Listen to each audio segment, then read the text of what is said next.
guys, hi, welcome to my channel. My name is Junia, and today I want to share some linguistical facts with you that I found interesting. This compilation was made by me. I don't know, some of these facts are really interesting, some of them are more like etymology, and maybe I could put them in my etymology type of videos, but I think it's fine. By the way, guys, my mom got a new phone and I decided to try and film on it today. Tell me if you feel like the difference in quality, because I was thinking maybe I should get the same one. So far I'm not sure if it's much better, to be honest. I don't know. Whatever. So now I will start. And the first fact is all the languages are equally beautiful. At least according to one study made in 2008. And honestly, I agree with it. It sounds completely logical. So some of us may think that French, for example, is the most beautiful language, the most romantic language, or that German or Chinese, Vietnamese, whatever, sounds harsh, ugly. People say that sometimes, but according to this study, every language is beautiful. So participants listen to short recordings in different languages. Sometimes there were real languages, and sometimes pseudo languages. It was just gibberish that was made according to phonetical laws, structures of each language. And if the participants didn't know the language, for example, they are listening to German, but they didn't know German, they were rating the languages as beautiful. But if they were told that, okay, this is German, this is French, their opinion was different. And interestingly, women's voices were judged more attractive. I think that's because of this evolutionary pattern that men should go to another tribe and take a foreign woman so she would speak a different language. So women speaking foreign languages is cool. Men speaking foreign languages are enemies. Okay, next fact. I will leave the links to all the researches, to all the facts that I'm sharing. Okay. So next one. The place on Earth that has the most variety of languages is Papua New Guinea.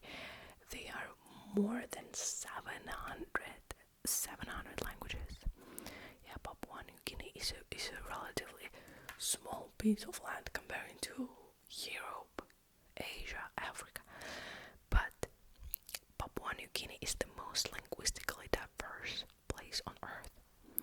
On this one island, people speak from 700 up to 1,000 languages. Of course, they are disappearing all the time. And it's basically 15% of total on the planet. Some are used by only a few hundred people, and villages just a few kilometers apart may speak entirely different languages to communicate across groups. Locals use a creole called Tokpisin, but the diversity remains intact. For linguists, Papua New Guinea is a living treasure chest of human languages. Very nice. Next one could be put into my etymology type of videos, but I feel like it's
secure to save this very, very, very, very ancient word.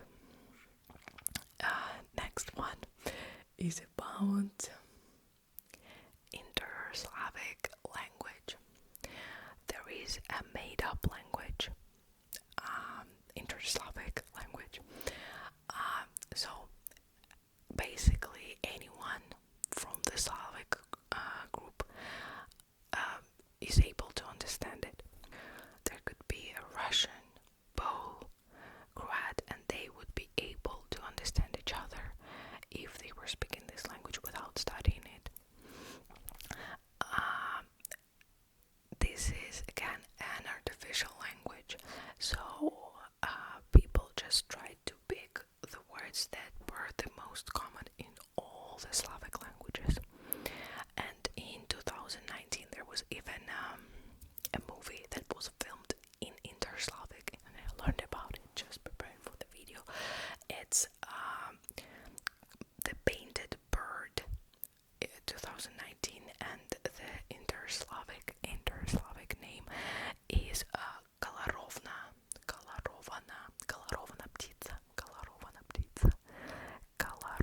ptica.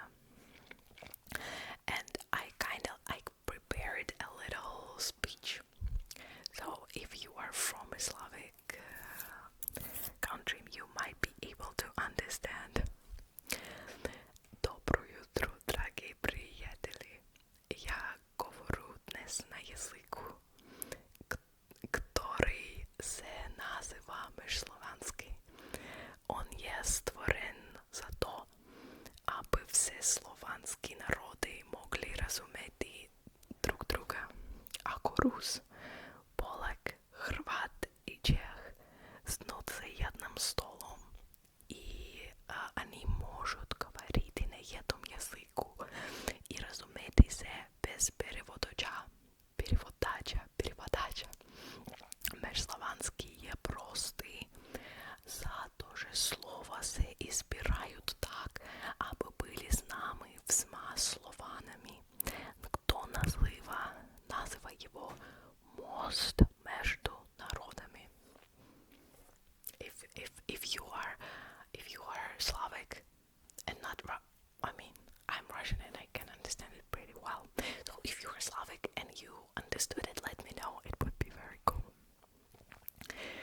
Next one, guys, is about Piraha language of the Amazon. I hope I pronounced the name correctly. The Piraha language. So deep in the Amazon rainforest, there is a group of people that speak this Piraha language, and this language is very different from any other language in the world. They have no exact numbers beyond few and many, and no fixed words for colors. That's just a language for undetermination. How do you say that? Instead, they describe things by comparison, like it's blood-like instead of red. Makes sense. Their language reflects their culture. Pirahã people focus on immediate experience, not abstract concepts. It's often cited in debates about whether language shapes thought or it's the other way around, and we're gonna talk about it later, about whether it's, the egg or the chicken type of thing. The next fact I'm gonna tell you about whistled language.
used these just whistles as signs to communicate.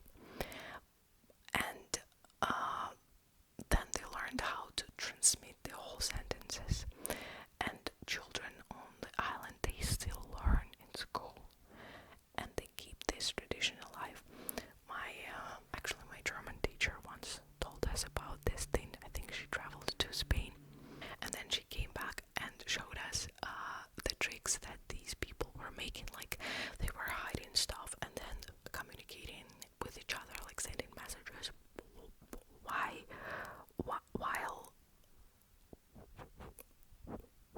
whistling. Super cool. UNESCO even recognized it as part of humanity's cultural heritage.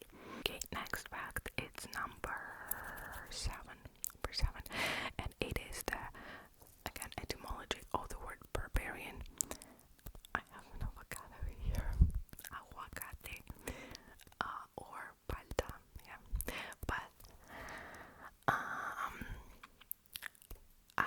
I'm not sure, maybe I have shared this etymology in one of my etymology videos before, but I think the barbarian etymology is like probably the most important.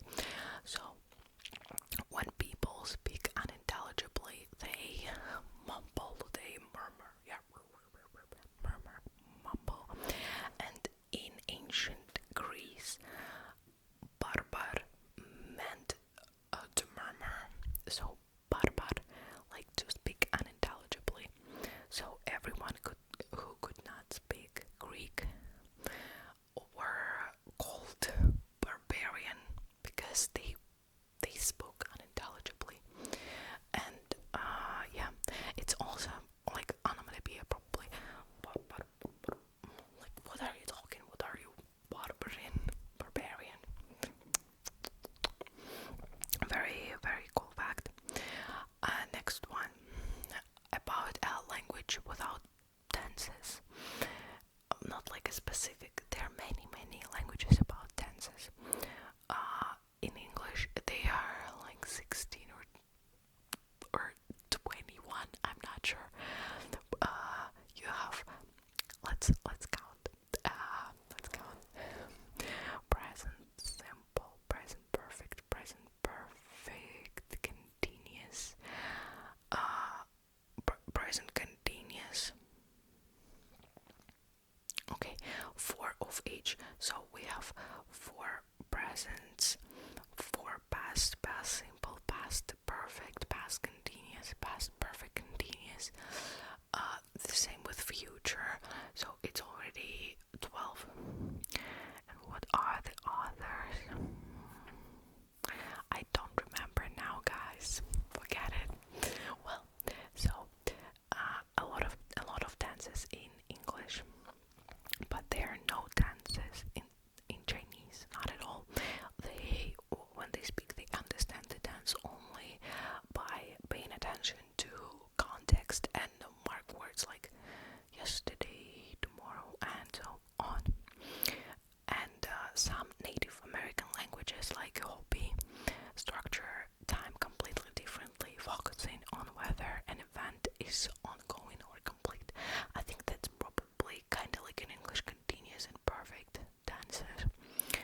And this raises a big question. Do we actually think about time, or it's something natural? Do we have the inner concept of time or it's something that we get from our language or from our culture?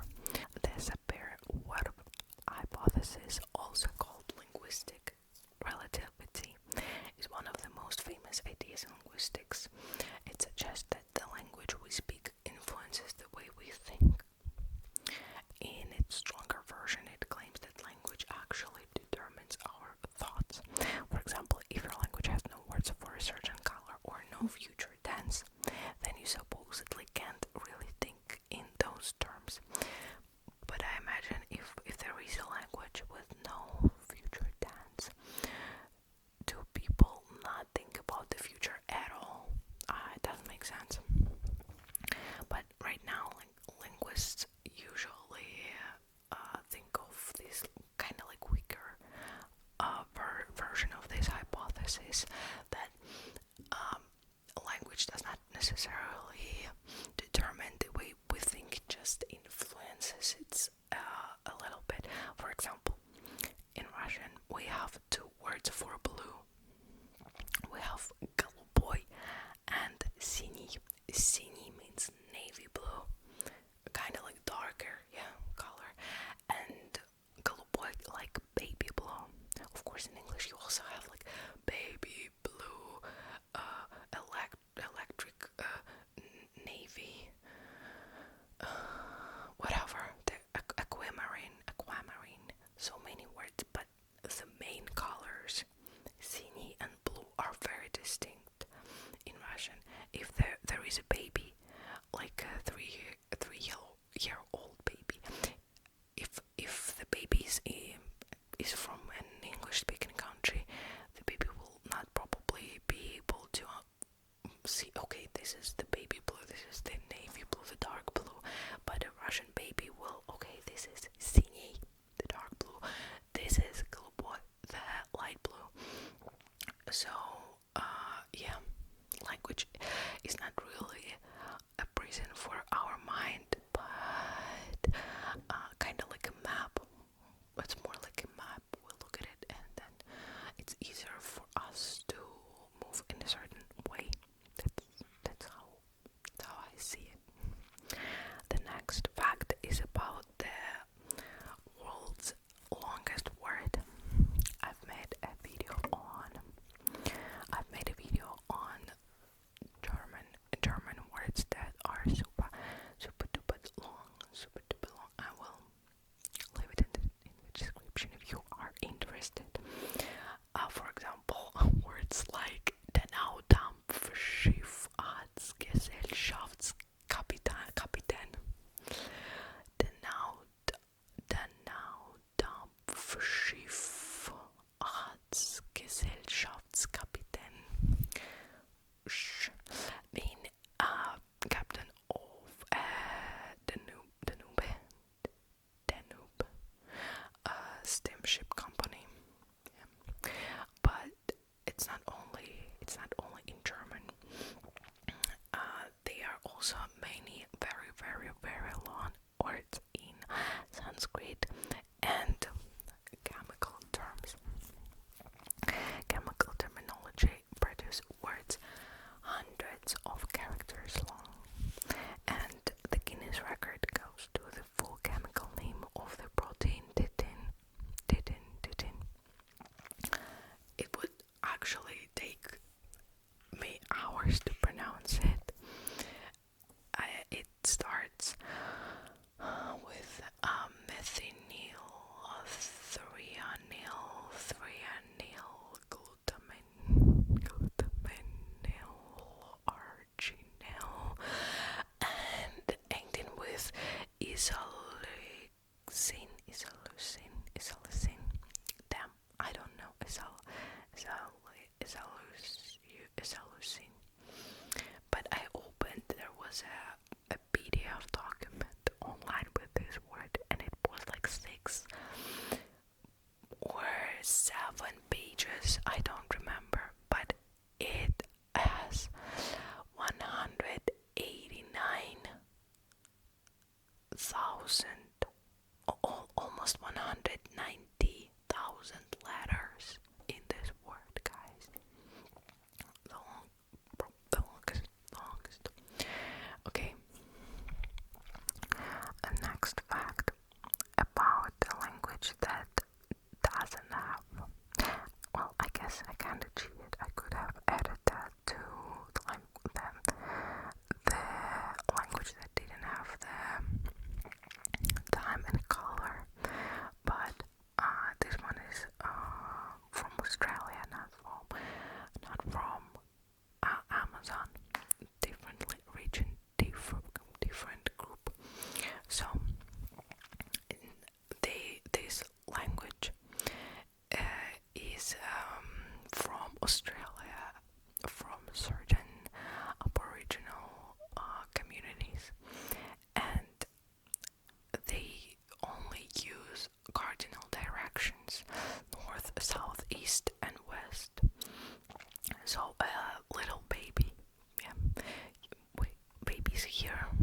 in Europe, I don't know, they know right and left, probably.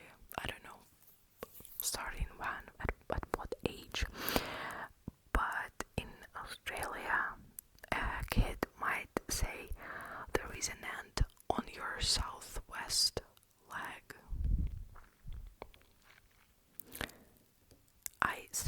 I still struggle with the cardinal system.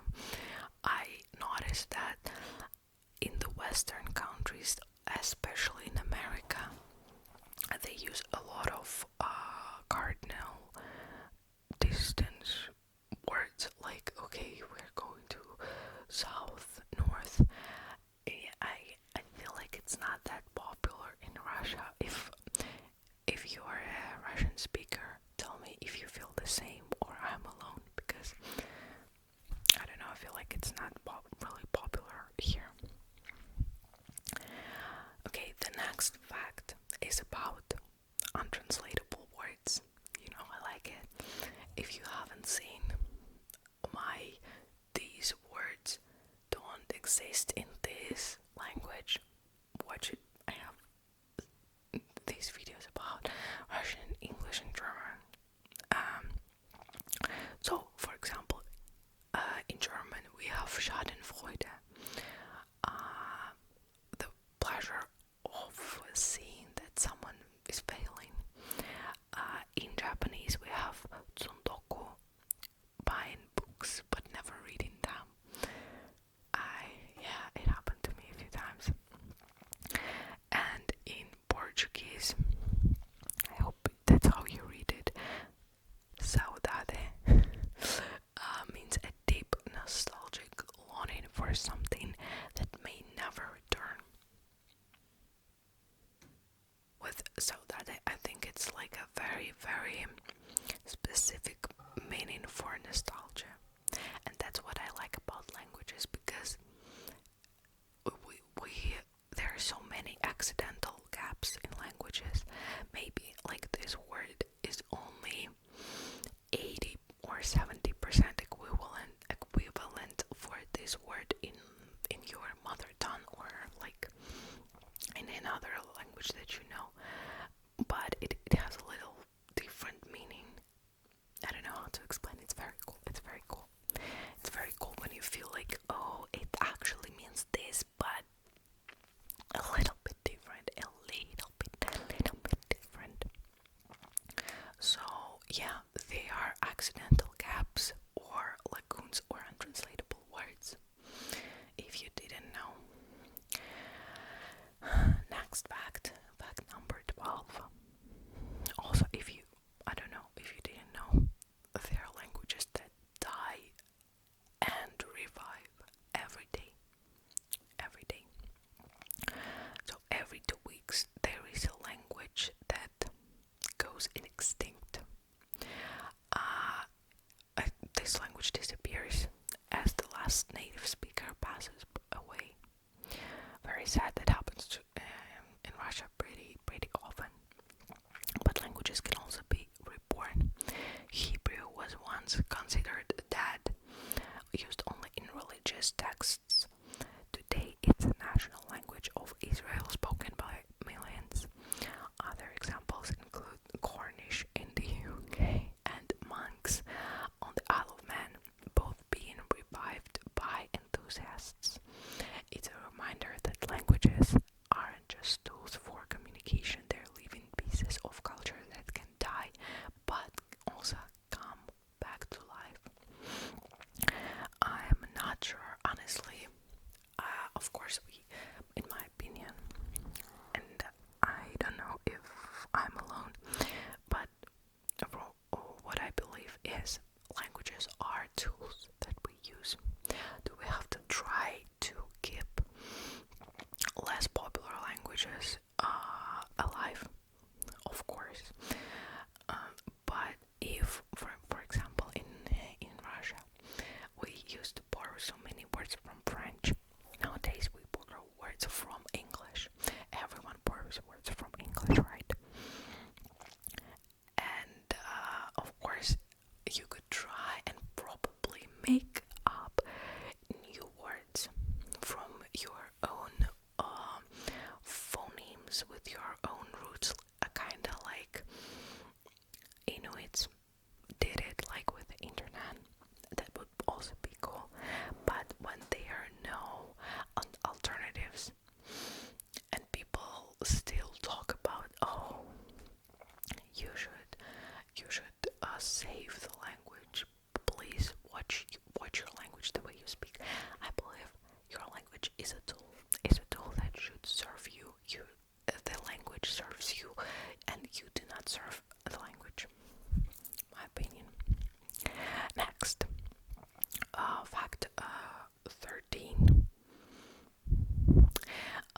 is a sentence that is built from 8 identical words with no punctuation.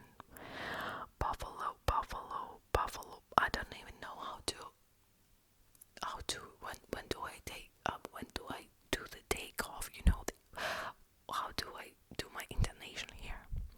Buffalo, buffalo, buffalo, buffalo, buffalo, buffalo, buffalo, buffalo. It translates as bison from buffalo, from other bison from buffalo, intimidate themselves, intimidate other buffalo bison. Whatever. Next fact. Grammatical gender does not mean biological gender. So if you understand the concept of grammatical gender in languages, usually they exist according to specific rules. For example, words that end with in Russian are usually feminine, but we have words like papa, which means dad. Papa is masculine, that's an exception. In Spanish, you have like luz, la luz, like light. Luz sound ends with a consonant, but you still call it like la luz, not el luz. But I've never really heard about Russian or Spanish words for people with certain gender, and these words would have an opposite grammatical gender. Not to be confusing. So, for example, in German you have das Mädchen, das Mädchen, das Mädchen, das Mädchen, das Mädchen. But das means that the word is neuter. So a girl in German is a neutral word. Or das Fräulein, also is grammatically neuter. It's because of their suffixes hen, and lein. Those only occur with neuter words. But it's so weird that you didn't make an exception for these words. Redo it, German. And the last fact for today.